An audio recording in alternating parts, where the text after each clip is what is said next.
And they said, we're gonna go ahead and I'm gonna offer you a scholarship to come play football at the university. Hear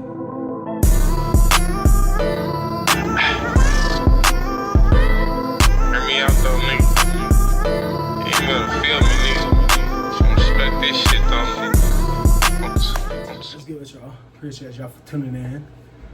Today I just want to come with y'all and give y'all a story time about how I got my first D1 offer. Basically, I'm gonna talk about how I got my first D1 offer and like what my emotions and stuff were when I did. So it's low key gonna be like a little high school career rundown. Let me just get started. So, high school, I'm from Reno Valley, originally. That's where I grew up and that's where I was born, and pretty much went to school there my entire life, right? So, coming out of middle school, I went to a school called Valley View. One second, y'all. I had a quick intermission. So where I start? I don't think I really got started yet. So, coming out of middle school, I went to Valley View High School, right? I went there. I played as a true freshman in high school. So came there, started as a freshman. I was with a whole bunch of other guys. I just felt like Valley View wasn't gonna be the school to help me. My bad, y'all. My bad. I just felt like Valley View wasn't gonna be the school to help get me out, So with that being said, I was talking to my mom and my grandpa, and we just came to the conclusion that we thought it might just be best for me to go ahead and transfer. So I did. That's what I did. We were planning on transferring to the Corona area. So this is what happened. We were really looking around. We found a sports program called Winter Circle. And we went in the Winter Circle. We had a meeting. We sat down there. And I was just talking to the people in there like, well, why don't you transfer now? Like, you might as well transfer. If you're thinking about transfer, you might as well transfer now. And we were just like, basically, we didn't have the opportunity. Like, we didn't know what would happen or where I would go. Because we were talking about modern day, St. John Bosco. I know those are the big top tier programs out there in California. And so we were like, but obviously I didn't have a scholarship to go there. So we would have to pay out of pocket, and that was just something my family couldn't afford. But then there's another powerhouse out there, it's Corona Centennial.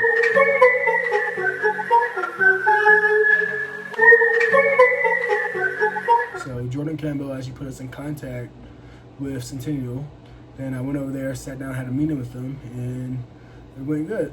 And that's why I transferred. So my sophomore all the way through my senior year, I went there. So I went over there.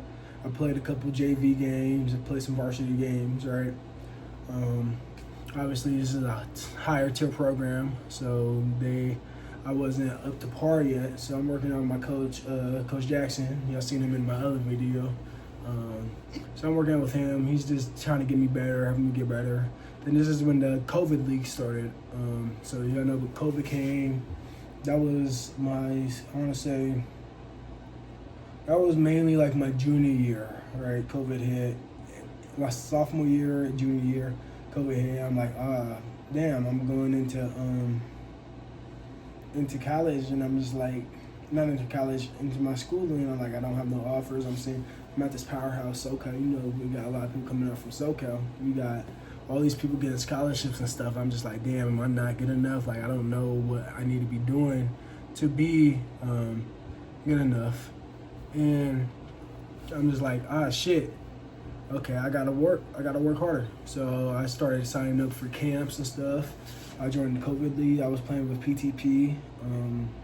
Shout out to them. I was playing with them. So we were in the Winter Circle League. So I would train. I went to the Winter Circle showcases. I did all this training and stuff like I'm supposed to do. I throw a couple of videos of y'all me training and stuff. Yep. But I felt like I was doing everything I was supposed to do, but like nothing was happening. Then I'm just working, putting my head down and working. Like, that's all I knew, that's all I still do, like work. I feel like nobody's gonna outwork me. If I really want this, I'm gonna make sure, I know I want this, and I'm gonna make sure I'm gonna go and get it, you feel me? So I feel like I had to work, so that's all I did. So let me think. It was after so we came back junior year, football started back up, and yeah, so I'm entering my junior year. Football season going. I'm starting to get attention from schools and stuff, but nobody's ever pulled the trigger on me or anything. It's just like, take a look at this guy. He's gamer life led out of Corona Centennial, 6'3", 295 defensive tackle, right? So that's happening, and then we're going through just workouts, just consistent. I mean, that's all y'all got to do, really, is just take workouts. It's nothing that's going to happen overnight. I used to think all these people were overnight successes, but something that really helped me when I was getting recruited was going to camps. I feel like going to camps and getting exposure and having context. I feel like it's not always what you know, it's who you know, and that as far as everything, it goes with that in life. So I feel like once I had my contacts and connections, I was able to go there. And basically, my first offer was Fresno State, as y'all know. It was funny. I remember it, how it happened. I'm just walking. It was just a day after school, normal school day. Nothing crazy happened at school, but I'm just heading through. I parked up front at the time. I'm heading to, if you've been to Centennial, you got to walk through campus to get all the way back to the practice fields, right? So I'm walking through campus, and I get a phone call. I didn't answer the first time because I wasn't sure, like, I don't know who's calling, who's this. Like, I'm just going about my business, right? They called again, so I went ahead and answered. I'm seeing the area code. I'm like, no, I don't know who that is. And they've reached out before, but it was nothing like super serious or nothing major, right? So they reached out to me before, and I answered. I'm just talking, walking with my guy, Corey Foreman, as y'all know, and some of my other teammates, right? I'm just walking, heading up to the facilities, and they basically get on the phone saying, like, we love everything you're doing. We see you've been working. We love your film. We love you. Like, you had a great season and stuff. This is all while I'm heading up to lift. And they said, we're going to go ahead and I want to offer you a scholarship to come play football at the at Cal State Fresno, right? I was it didn't recognize at first. It felt unreal because, like, I've been working my whole life. Like, my mom never put no college savings away from me. Like, I didn't know my plan. It's the end of my junior year. I'm seeing everybody get scholarships and stuff. I'm like, when is it going to be my turn to get a scholarship? Like, I've been working my butt off. I felt like I've done everything right, like I was supposed to do. And then it finally came. It was like a surreal thing. Like, I didn't jump, I didn't scream, I didn't do nothing of that. It felt like it was a relief. Like, I knew my mom didn't have to worry about me getting an education. Like, it was a surreal feeling. Like, my mom didn't have to worry about me getting an education. I knew I would have an opportunity after high school to keep playing. Like, this is what I love to do. And I knew I would finally have an opportunity to do that at the next level. And then that was my first offer. And, like, it didn't hit me. Like, I didn't call my parents. I didn't scream. Like, I just I'm walking up. My boy Corey looks at me and was like, because they were on speaker. Like, they see me on the phone with the coach. They told me to put it on speaker. They wanted to hear. Right? They offered me. They started screaming and stuff. I'm just like, it was just such a surreal moment. I'm just walking to weightlift. Like, I'm walking to go get a workout in. So I'm walking up there. My friends start screaming. I'm like I'm just stuck here. Like, did that really just happen? Like, I really just got my first college scholarship. Like, I got a full ride scholarship. I don't have to pay for college. Just think about it. That's like things people pray. People work their asses off for this stuff. Mothers pray, families pray, and I got it. I achieved it. It wasn't the biggest school, but it was a scholarship. And so I got my first scholarship to the University, Cal State Fresno, like I said, right? I keep saying university, but Cal State Fresno, right? And it's just crazy because, like, it actually happened. My hard work and stuff paid off. And it was just a surreal feeling. And then, like, moving forward, like, I went up to lift. We had my lift in, my coaching stuff. They announced that I got a scholarship. Everybody was hyped for me, right? Then I'm just heading home. I get in the car, and I call my mom. I call my grandpa. I tell them I got a scholarship. It was just a surreal feeling. They had a celebration. We went to Irvine Park. We had a celebration. If I can find some pictures and videos of that, I'm going to go ahead and throw it in too.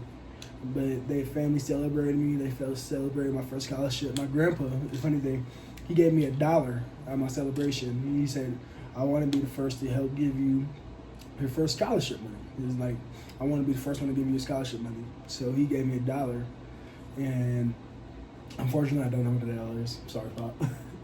I wish I would have framed it back then, but yeah, he gave me $1. If I ever come across it, I'm sure I will. I don't think it's meant to. I'm sure I will come across it one day, but it was just a surreal feeling.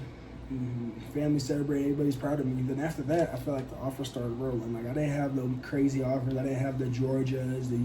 I didn't even have USC. Like I'm from Southern California, and they didn't even offer me. But all the offers and stuff started rolling in. I was just like, this is what I do. I'm gonna be the best. I want to be the best. At that point, I started getting angry, seeing all these other people getting all these big offers and stuff, and I'm like, why can't I have that? But I just gotta I stayed grounded and relied on my faith in God, and I got the offers that I was meant to get, and I went the path that God chose for me. And that's why I always put my praise and thanks in Him, because if it didn't go that way, I wouldn't know where I would be. Like I went to Fresno and had a great career at Fresno. Went in there, started as a true freshman. That's gonna be a whole nother story. Started as a true freshman, made plays, and then I transferred and I ended up here. And like it's just crazy how God has a plan for you. Like I never doubted Him. Like no, I'm not gonna lie. I did doubt Him for a second. When I was in high school, I'm seeing everybody else get offers. I'm like, why aren't I getting offers? Like I'm working my butt off. This is all I work for. Why haven't I been able to get a scholarship? And I got one. I knew I would get one. I feel like at the back of my mind, even though I'm down, I knew I would get one. I worked too hard not to get one, and I did. It was just crazy. I'm just so grateful for the opportunity. The coaching staff at Fresno State. The coaching staff at Fresno State, it was Matt Inns and Coach Williams, and it was Coach DeBoer. As y'all know, Coach DeBoer, University of Alabama head coach. And it was just crazy, and that's where I ended up committing to out of high school. And I didn't even realize when I committed, but they were the first one to give me my first opportunity. And they stuck with me through and through. I didn't commit till a whole year later. They talked to me damn near daily, monthly. They really wanted me. And it was just surreal that I had it. Like, that's what I worked for. And I'm just so happy and amazed and thankful to God that I was able to achieve that. I appreciate y'all tuning in. If y'all still want some more story time and stuff, I'm going to go ahead and give y'all some more. But if y'all want to hear some topics and anything y'all want to hear about, just let me know. Make sure y'all like, comment, and subscribe. I appreciate y'all for tuning in.